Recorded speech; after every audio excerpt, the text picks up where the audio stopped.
Outer space is mostly desert expanses in which there is no medium for the propagation of sound, but they are excellent for the movement of light.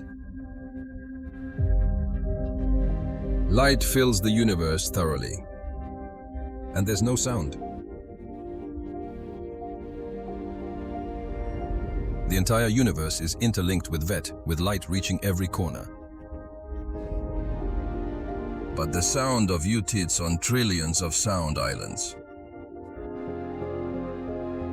We consider the Earth special because it has the conditions for life, but not solely due to this phenomenon. This is one of the places in the universe where sound is truly abundant. And this abundance of sound has influenced the evolution of life.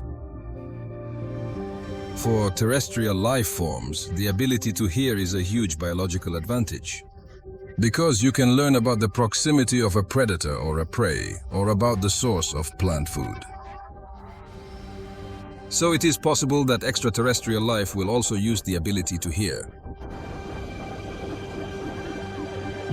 It doesn't matter on which planet, in the sea or in the atmosphere. Life develops. Extraterrestrial organisms might have a completely different perception of sound, tuned to the peculiarities of their environment. It is possible that they would perceive completely different frequencies.